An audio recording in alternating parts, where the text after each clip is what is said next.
and welcome back to the Rise and Align podcast, where we talk about all things high vibrational. We are your hosts. My name is Haley. And I'm Demi, and today we're talking about self-concept or self-image. So we think in pictures. If I were to ask you to picture your couch, you could see it. If I asked you to picture your car, you could see it. Your bedroom, you see it. But what does the image of you look and feel like to you? That's something most of us are not really consciously aware of. It's more of a subconscious concept that we hold of ourselves, and we're constantly acting out of that concept. So if we believe that we are not good enough or not beautiful or not smart enough, then we're always acting out of those caused emotions from those beliefs, which then creates the reality. If you don't believe that you're good enough to be successful at something, you're not likely to even try. But if you believe that you're good enough, you believe that it's possible, then you're going to try and you're probably going to get somewhere. So the concept we hold of ourselves is so important because it can change the outcome of our reality. And I think when I first got really deep into this concept is when I was reading the book called Psycho-Cybernetics. If you haven't read it, I definitely recommend it. It was written by a plastic surgeon, and he would do surgeries on people and recognize that sometimes it would change people's lives entirely and other times it wouldn't. And he wanted to know, what was the reasoning behind that, and why did the way a person looked sometimes change their reality and sometimes not. And it came down to what the person thought about themselves, like what they believed to be true about themselves and the image that they held of themselves. So sometimes when they change the physical image of their body, they would feel and act differently, and sometimes they wouldn't. They could get as many cosmetic surgeries as they wanted and they still didn't feel good enough, so nothing would change in their reality. What a cybernetic mechanism is a mechanism that feels its way to the goal. So an example of that is like a thermometer that you have on your furnace. It's going to feel if it's too cold and it's going to go on, or vice versa. If it's too warm, then it's going to stop. So we feel our way to the goal within our reality. And if we feel as though we are the person that we desire to be, then we act as that person and we create the reality that that person would be living in. Mm-hmm. So today we're going to talk about how to create a self-concept that aligns with the life that you desire to be living.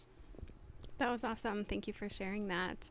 And I haven't read that whole book, but I definitely want to. And I think that is a great recommendation for anyone watching as well. I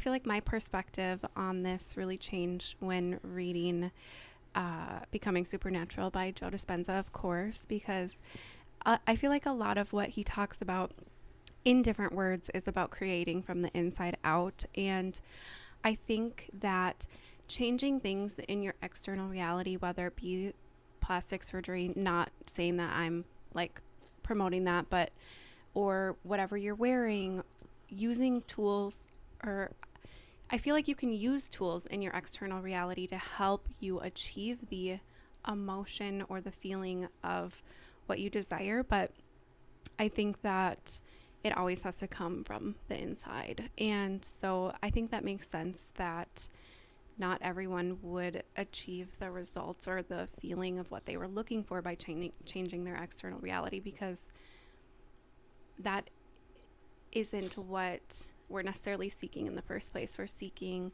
the feeling of those things, and that is always going to come from the inside first. Yeah, absolutely. I think that that's the most important message of this episode as well, to understand that it always has to come from within. Mm-hmm. Mm-hmm. Well, that said, I've got quite a few different questions that I think are really great in asking yourself kind of what the image is that you hold of yourself and what is the image that you want to be holding of yourself. So I guess we'll start with, what is the current image that you're holding of yourself? A really good question is to ask yourself, what does your external world mirror to you? Because your external world is always going to be a mirror of your internal reality. So is it telling you that you believe that you're super confident, you believe that you're really successful, you believe that you're really loving, or is it telling you something different? I mean, what do you want? And is it what you're seeing in your external reality? And if not, like, what's different? Um, and also, is the self image that you project to others truly how you feel about yourself, or is it different? I think that that's a great one because a lot of people, including myself, I've been guilty of this, will try to act certain ways just to like please another person or get somebody to like them, or just kind of hold back because they're afraid of judgment, or, you know, things like that. So it's really good to kind of recognize, are you being your truest self, or are you altering your personality for those around you? Right. I think I could go off on a tangent with that as well, of like, I've done this so much in my life, and I feel like other people do as well, especially in terms of like people pleasing and uh, maybe looking for validation in other people or whatnot. You put other people on a pedestal, and you like do try to do whatever you can to please this person or to feel good enough or to make them like you or whatever. And instead, you need to put yourself up on this pedestal and be like, is this person worthy of you? Is this person embodying your core values? Is this someone that deserves to be in your energy or whatever it is? Like, you need to switch the roles in terms of like who you're putting up on the pedestal. It's not about pleasing anyone else. It's actually about pleasing yourself and doing everything that you can to make yourself feel good and most authentic. Because I feel like when you are trying to please someone else or find validation in someone else, there's no way you're going to be authentic to yourself when you're doing that. I think that just like disconnects you from being in alignment and like showing up in your life in a way that's going to make you happy. I definitely agree. Actually, my son was having some issues with other kids at school, and he was saying, you know, they're not being nice to me and they don't want to be my friend on one day and the next they do. And I said, you know, it doesn't really matter what they want. Ask yourself, do you want to be friends with them? Are they nice people? Are they kind people? Are they consistently your friend? You know, if the answer is no, then do you really want to be their friend? And I know it's hard as a kid at school, you know, to be quote unquote like rejected by others. But I taught him this too. I said, the way that you feel about yourself and how you treat yourself reflects to others. So if you love yourself and you're happy with yourself, you don't need, first of all, you don't need those friendships. But second of all, you're going to attract those friendships. Exactly. Because that's how you're treating yourself. That's what you're vibrating at. And I wish I would have learned those things at a younger age, because I think that even though it can be difficult to embody that when you are experiencing that contrast in the external, if you can grasp that and really start to practice that, it'll change your whole life. Absolutely. The next thing is ask yourself, how do you truly feel about yourself? And be really honest. Like, do you think that you're the best ever? Do you love you so much? Do you think like you're magical and wonderful? Or do you have limiting beliefs? You know, like, is it an empowering concept of yourself, or is it not?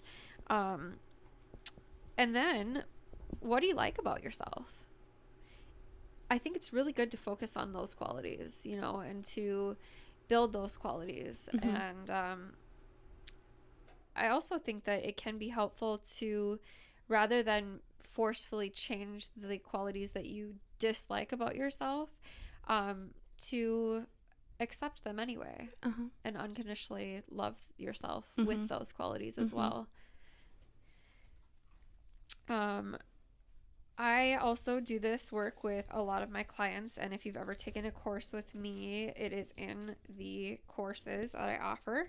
But to recall people that you admire or look up to, that you believe have a positive self-image, and then think about like the qualities that they have that you would like to have, that you want to embody, that you think make them happy or successful or whatever it is that you desire to be. What are those qualities and how can you embody them? And I think that honestly, a lot of the time you'll realize that you do, and that's kind of why you like the people, which is great. So stay focused on those. I also have this little concept I love to use. So because we are the center of our universe, we're always attracting our own reality based off how we feel and act. I like to think of myself as like, I'm the queen of my little reality, right? So I ask myself, like, if I were the queen, what would the queen do? And I tell my clients to do this too. What would the queen do? What would the queen do?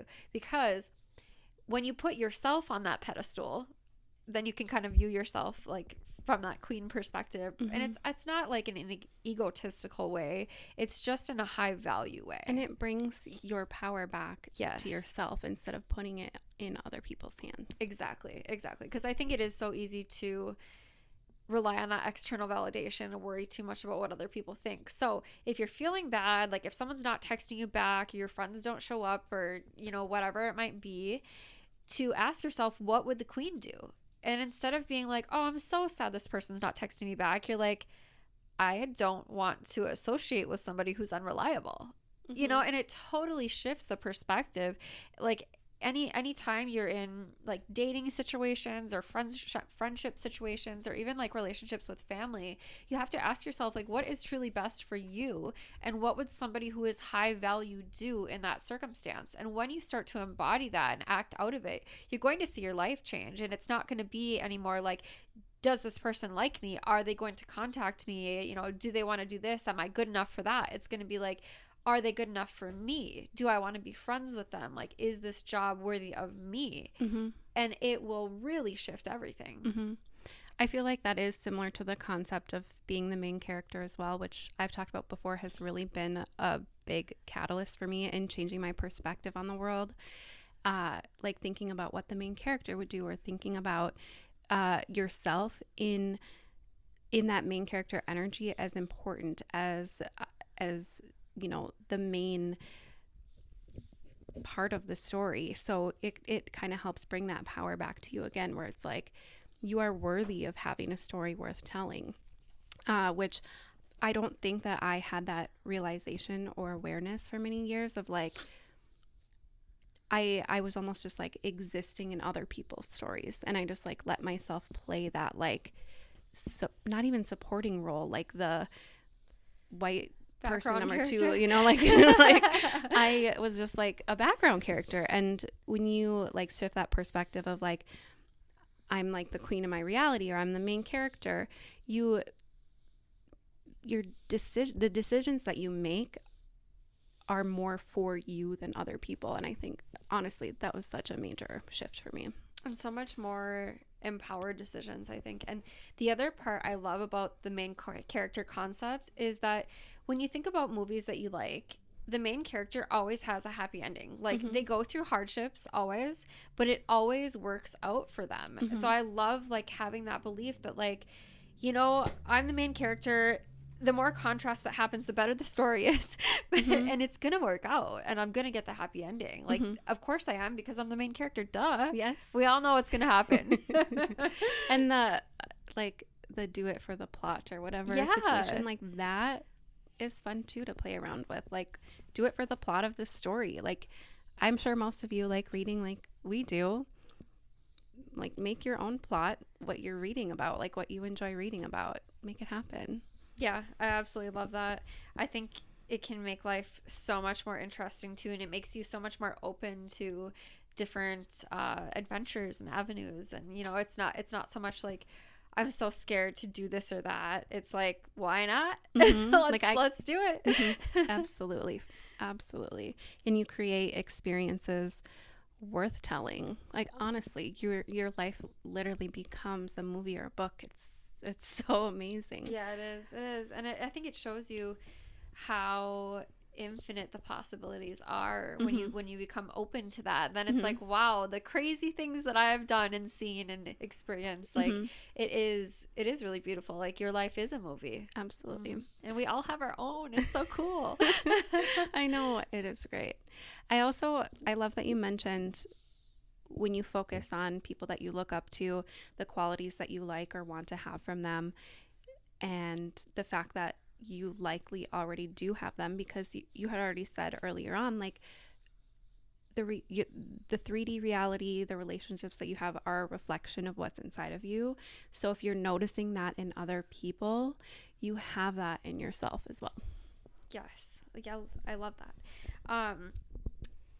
I always ask people too, if you're going to picture like the person that you like want to be in the future, what does it feel like to be them? Like, what do they feel like? Do they feel confident? Do they feel energetic? Do they feel young and beautiful? You know, do they feel empowered? Like, are they super spiritual? Are they really business minded? Like, and it's going to be different for everybody. Like, what are the person they want to be feels like, or even the person they are right now feels like. But to embody what it would feel like to be that person is really the key to becoming that person. The sensation before manifestation. So I'll tell people, like, even if you're doing something mundane, like going to the grocery store or the gas station, go as her or him. Like, go as that person, walk like that person, talk like that person, like have the stance of that person, and see what happens. Like, it will change. And I know I've talked about this story before, where Marilyn Monroe was being interviewed in a park, and she asked the interviewer, do you want to see me turn it on? Do you want me to see me become her? And the interviewer was like, what are you talking about? But prior to this, nobody was coming up to them, and they were like, that's super weird. We're in Central Park. This is Marilyn Monroe. Like, you think that people would be swarming. And as soon as the interviewer said yes, she said, okay. And she changed her posture and her demeanor, and then all of a sudden the people were swarming. Because it's the energy you're giving off.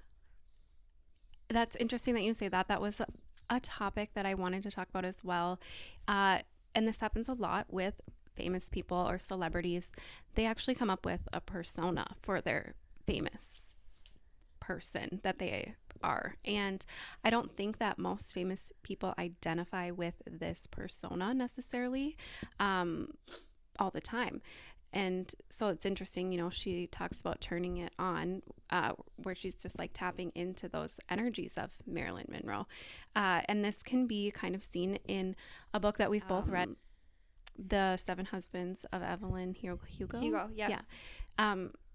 She has a persona that she portrays to the world, and she doesn't necessarily connect Evelyn Hugo with her true being, and she even changed her name to be something that appeared more of what she wanted to be in the television industry or whatever. So the spotlight. She like created this version of herself, and she became that. And I think you can do that as well. I think it can be an interesting tool to work with if that aligns with you, to like come up with this persona that you want to be, and then when you're wanting to practice being that person, like step into that persona, and you don't necessarily have to feel like you be that person all the time or whatever.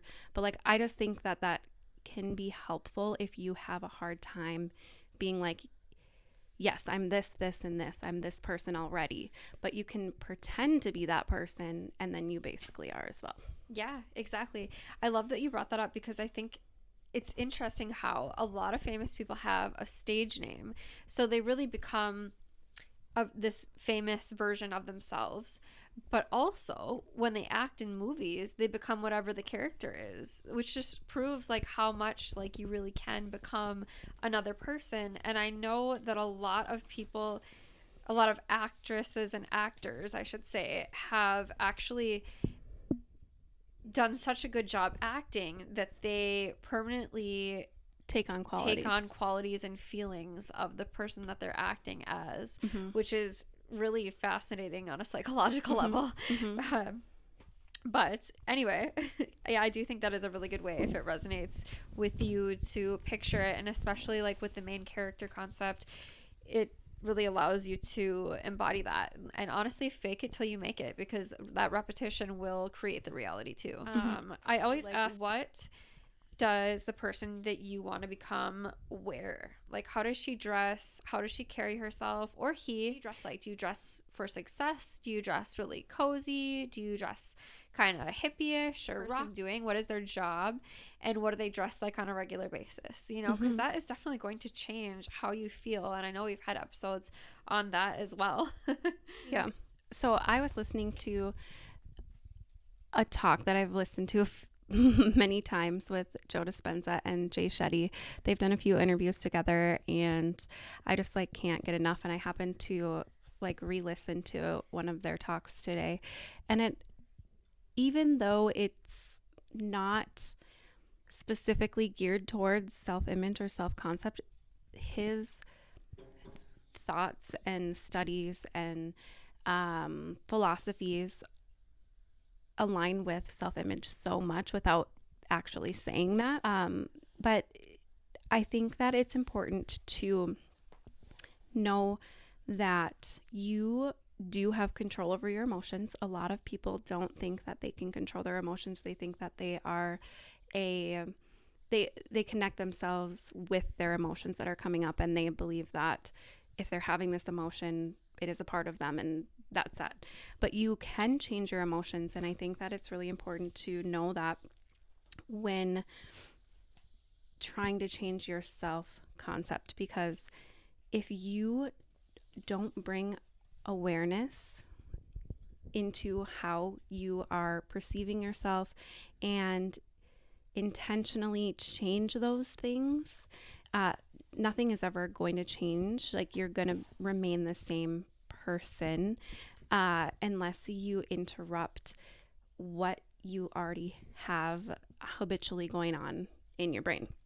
So that's one thing he talks about, is like emotions are a record of the past. And when you let your emotions control you, you are kind of relying on external circumstances, or you are like stuck on external circumstances to control how you feel.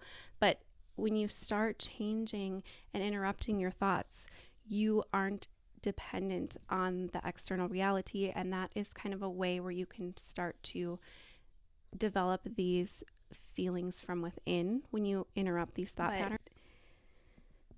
Also, it's important to note that it can be really difficult because you literally have to recondition your body, your mind, your brain. Your brain is chemically functioning based off of thoughts that you've had in the past. And it relies on that because your brain likes consistency, and your brain is used to functioning the way that it always has. And so when you begin to change your thoughts about how you feel about yourself or how you perceive yourself, it's uncomfortable, and your brain basically has like a detox from the way that it's used to functioning. Because when you have certain emotions, your brain responds by releasing certain chemicals or hormones or whatever.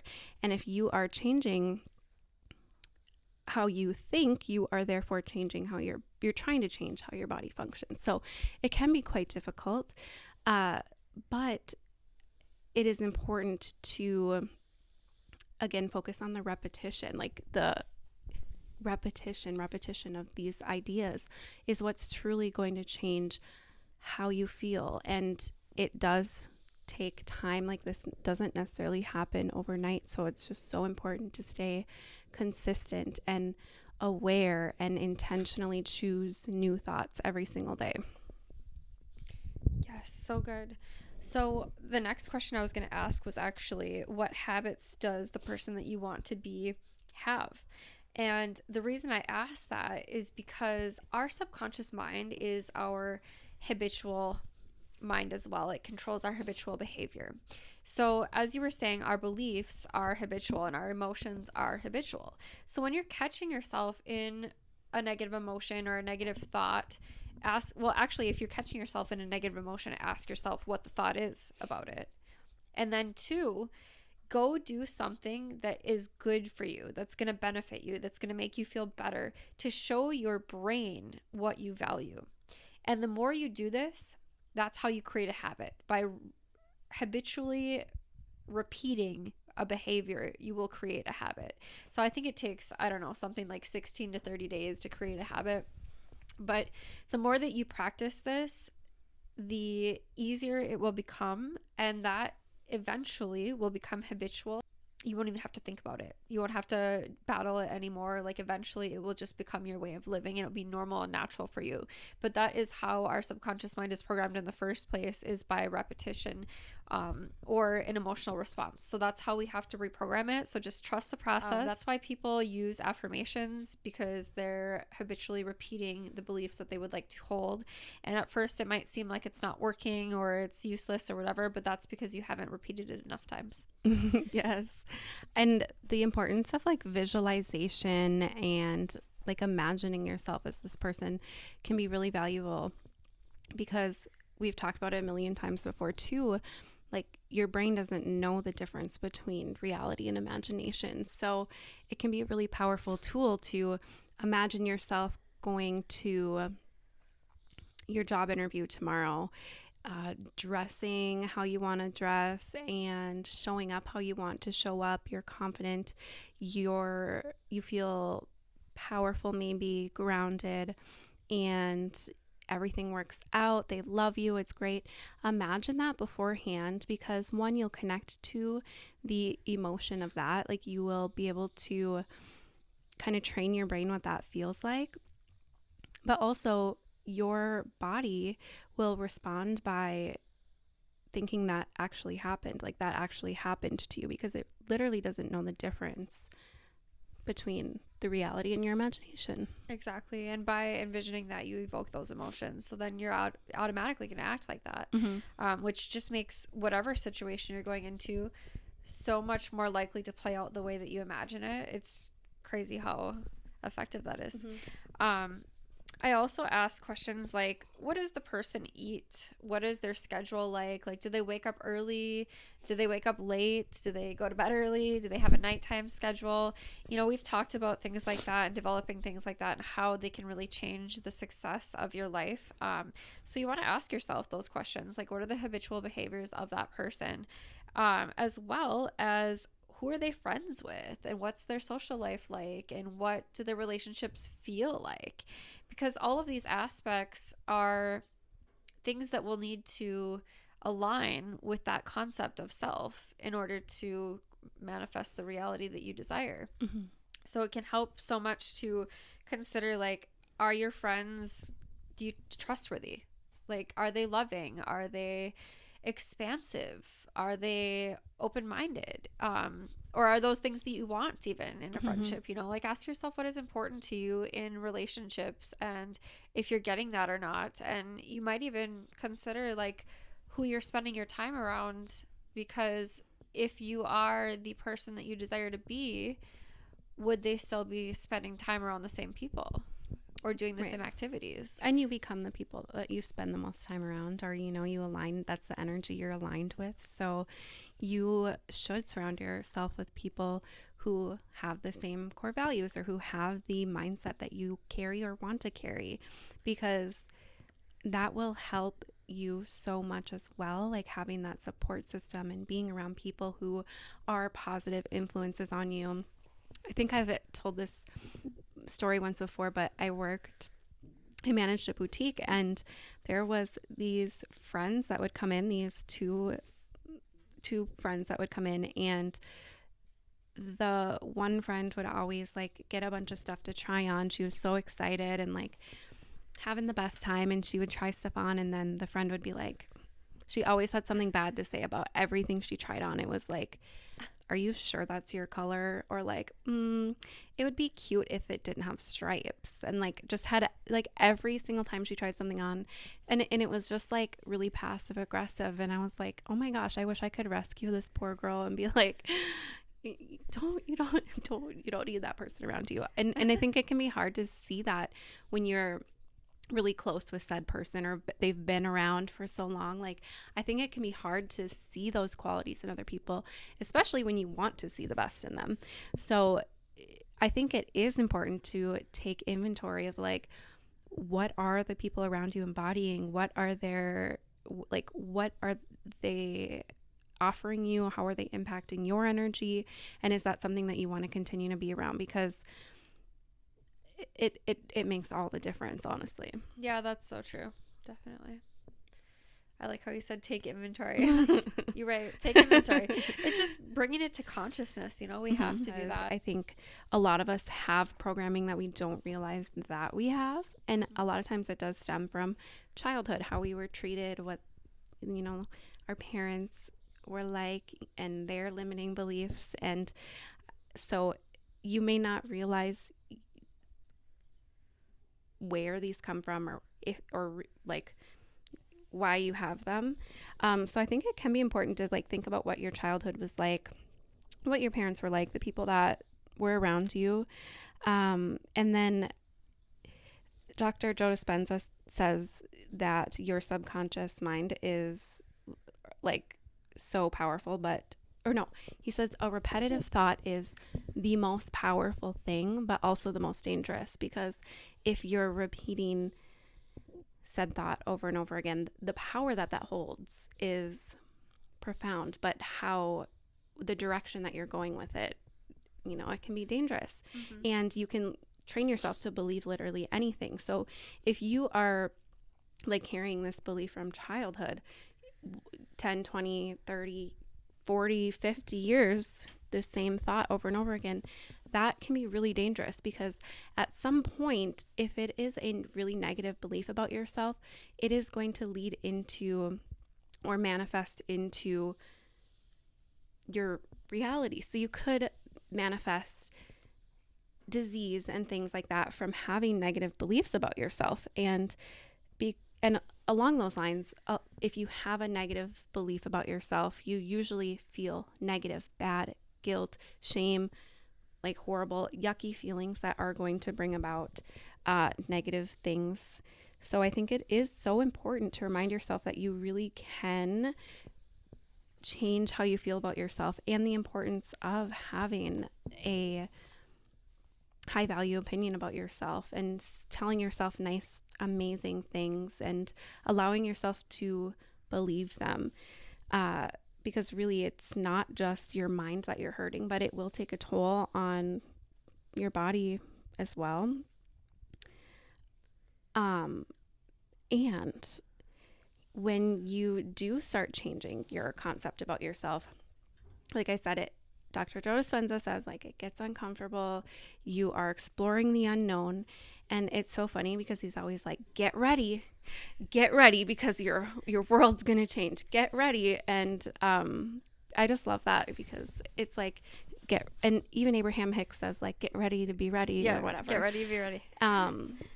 When it's kind of a snowball effect when you do start to make little changes, and then, you'll start to feel a little bit better. And then, pretty soon you do feel like the queen of the world, and you get ready because your life will change and everything around you changes and reflects that. So, I think that's all important to think about. Absolutely. And I like that you mentioned that it will manifest dis-ease within the body, because people don't realize that the body is only a tool of the subconscious mind. And I'll bring attention to a couple of things here. One is if you're going to pick something up off of a table, you don't think about what nerves are firing, what muscles are moving, what joints are bending. You're not thinking about that.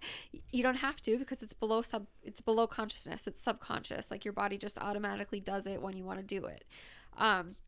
Showing that the body is only a tool of the mind, as well as the fact that our emotions are felt within our body. So the longer that we hold on to an emotion, the more it will have to manifest, and it must express. So if it is a negative emotion, it will create dis-ease in the body, versus a positive emotion, which creates ease within the body. And it must express, as I said. So if you are holding on to, guilt or any low vibrational belief about yourself, it will express in the body as well. But to prove that point, if you think about, let's try to keep it PG here. If you think about food, often you can salivate. There is a great page in the Silva Mind Control Method talking about this, and they describe a lemon in great detail, and they tell you to hold it in your hand and feel like what it feels like. It's cool and it's waxy, and to cut it and it spritzes and it smells zesty and sour and fresh. And as they describe the lemon, you begin to salivate, just proving that imagining, picturing that belief has a reaction in the physical body. But the same, if you're thinking about something not so PG rated, your body reacts. There are many thoughts that we have that create emotions that we feel within our body. If you're nervous, your stomach might hurt, you might be trembling.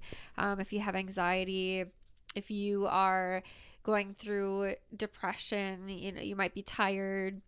You feel emotions in your body, and they must express. So it is really so important to become aware of what you think about yourself and how you feel about yourself and what emotions that you are holding on to, and to make sure that they are putting you at ease.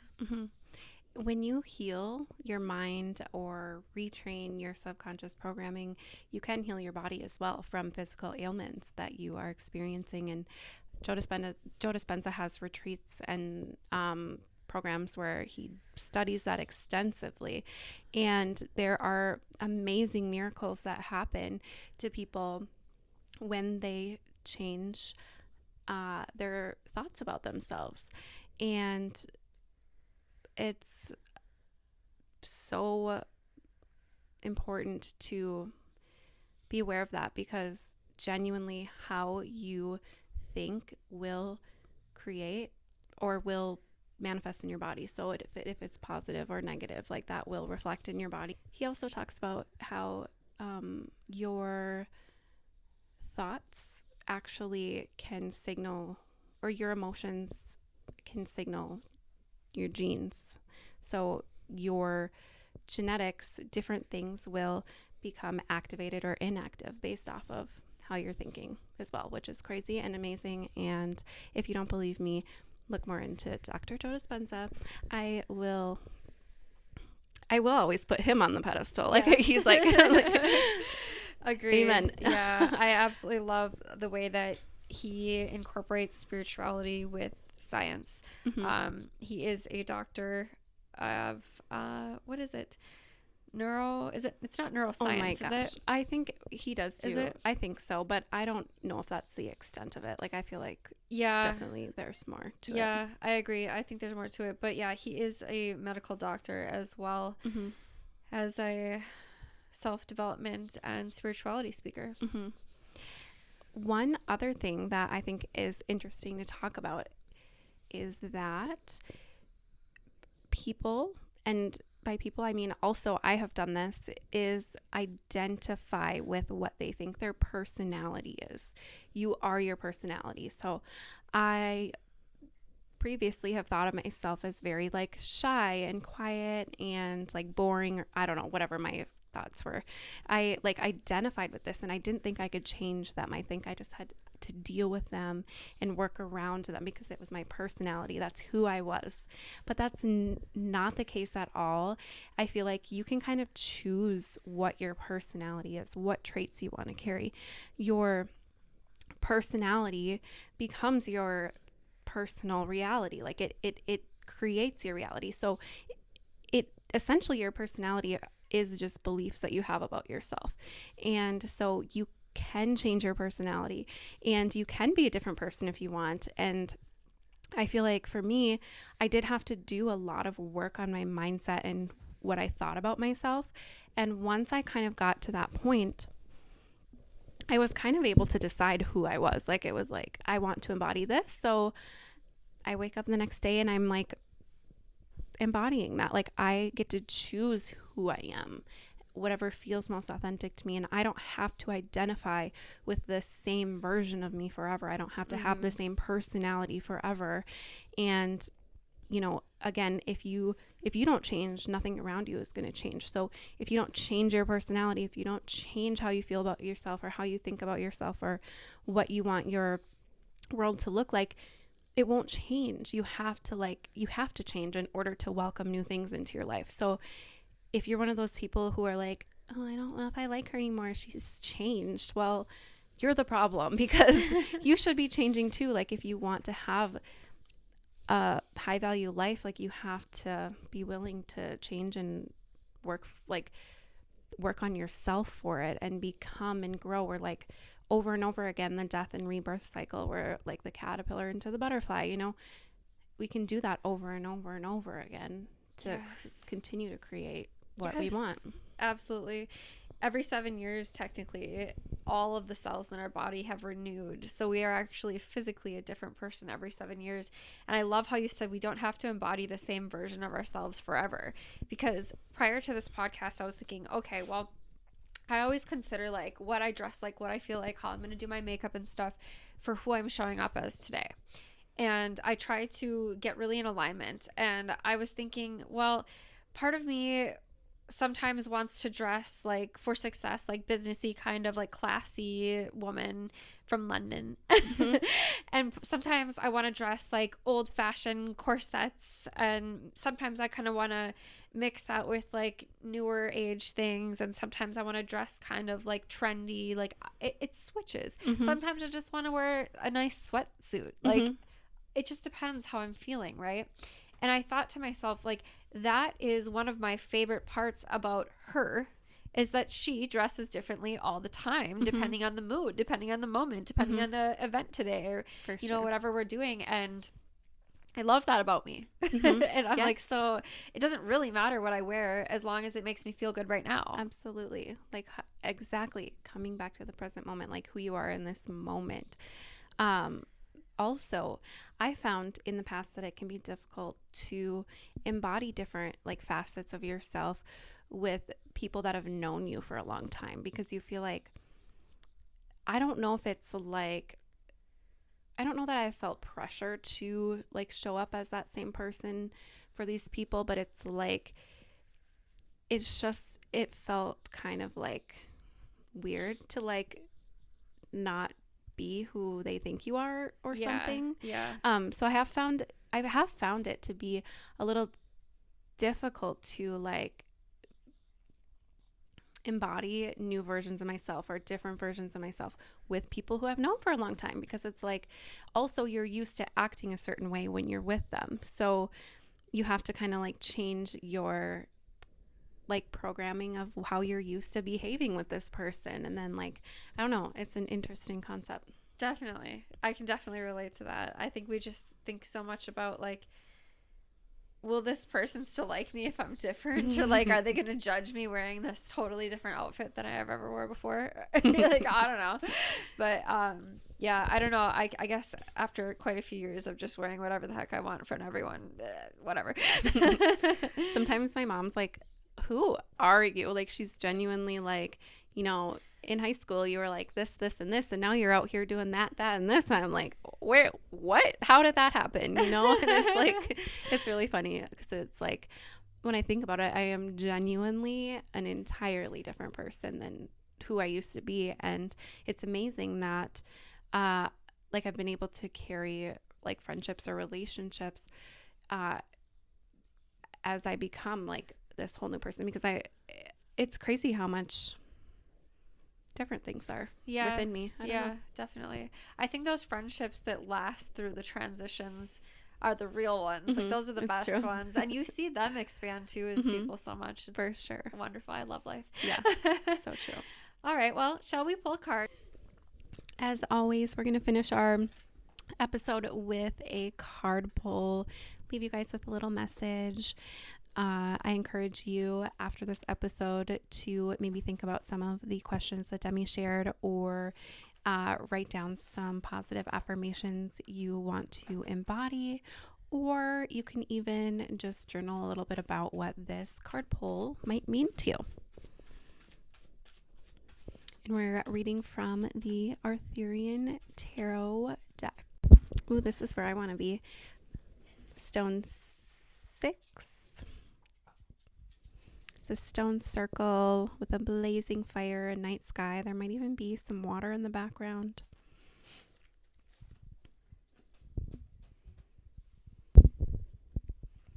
An ancient stone circle becomes a place for a new gathering. From the time they were built, the stone circles of Britain were symbols of power and might.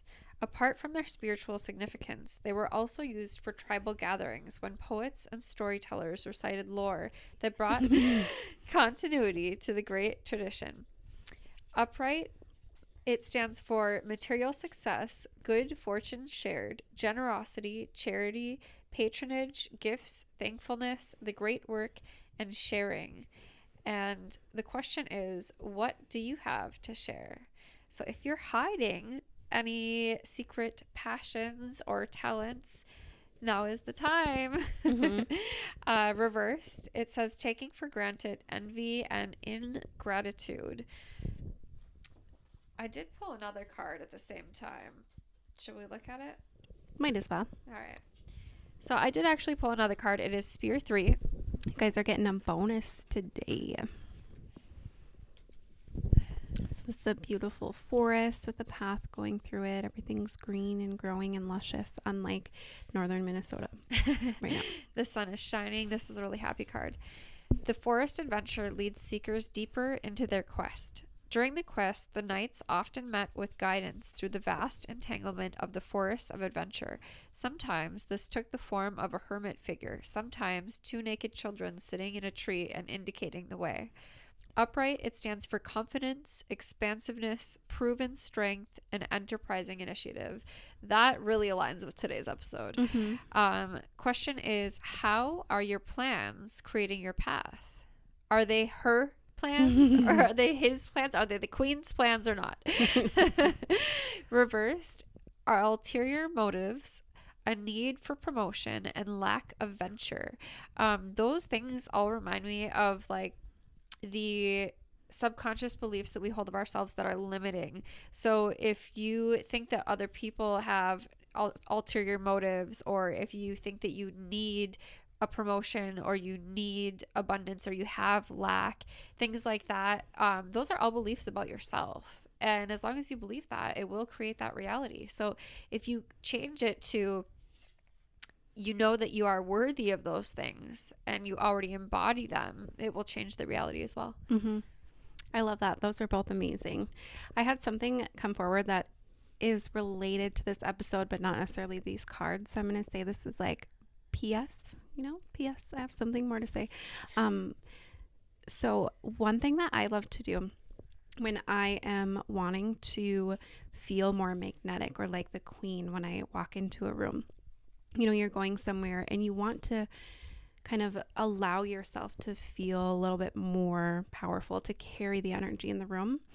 You can do that. You can walk into a room and basically you have to bring your energy back to yourself. So a lot of times when you're out in public, you're so focused on what everyone else is doing, where the food is or whatever. Like, allow yourself to bring your energy back into your center, and you allow yourself to hold, like you can literally hold the energy of the room, and that will help you kind of allow you to carry that energy of the queen, like embody the energy of the queen. Because when the queen walks in the room, everyone's looking at her, they're looking at her outfit, they are thinking about like, making up little things, gossiping a little bit, whatever, like who cares? You're the center of the attention. So I think it's just so important, if you want to feel that or just want to feel more like you're the main character, bring your energy back to you, and everyone else will bring their energy to you as well. Yes. On that note. Anyways, so thank you so much for listening, for helping us raise the frequency. We can't wait to see who you show up as.